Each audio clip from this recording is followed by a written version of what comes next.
There's something many people experience during healing that almost nobody talks about. It's the moment you realise you can feel two completely opposite emotions at the exact same time.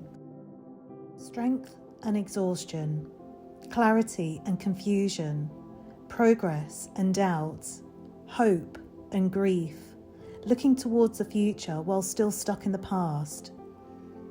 And when that happens, it can make you feel like something is wrong with you, like you're not healing properly, like you're somehow doing it wrong. But the truth is, this experience is far more common than people realise. And if you've ever felt this way, I want you to know something right now. There is nothing broken about you, because healing doesn't remove the complexity of being human. If anything, it reveals it.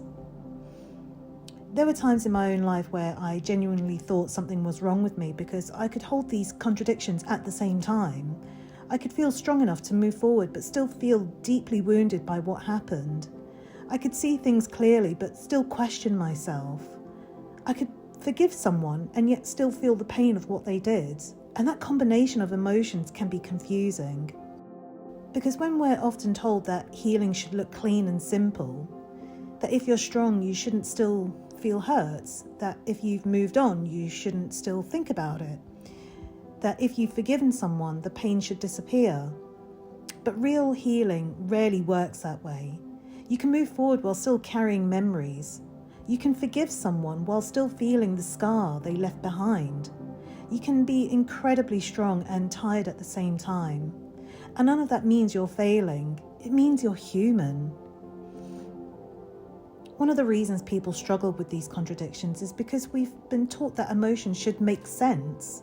We're taught to pick one feeling. You're either healed or you're hurt, strong or vulnerable, certain or confused. But growth doesn't work in neat categories like that.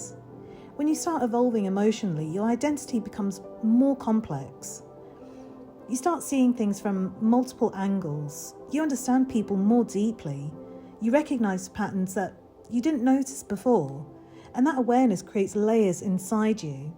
Layers of understanding, reflection and emotion. And those layers can exist together even when they seem to contradict each other. This is what I've come to understand about emotional strength. It doesn't come from eliminating contradictions. It comes from allowing them to exist without punishing yourself for them. Opposites don't cancel each other out. They stabilize each other.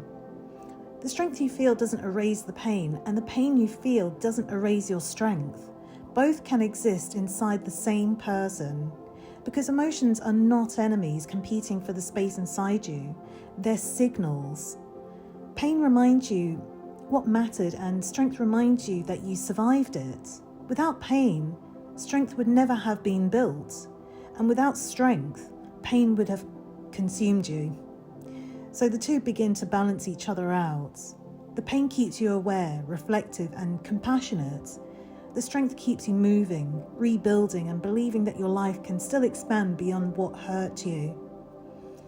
And somewhere between those two forces, something stable begins to form. A deeper resilience.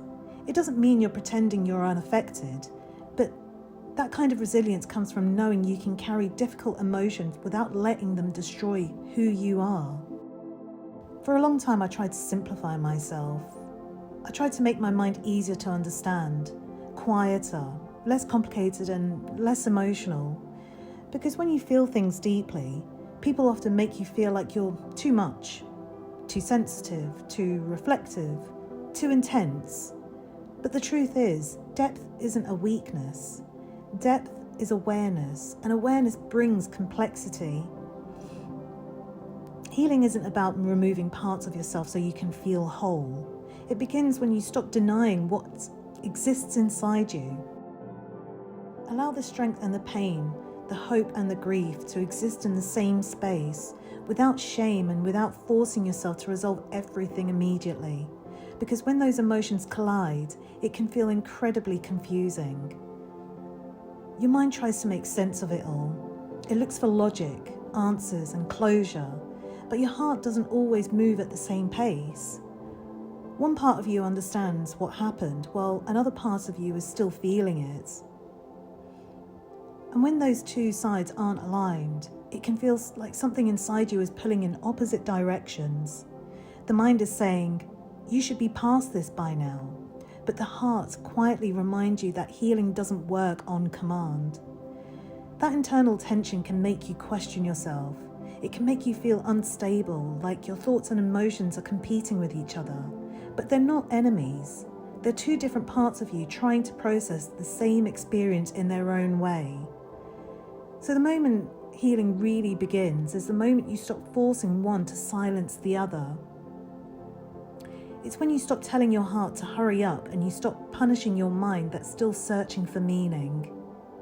Instead, you allow both to exist without turning against yourself for feeling them.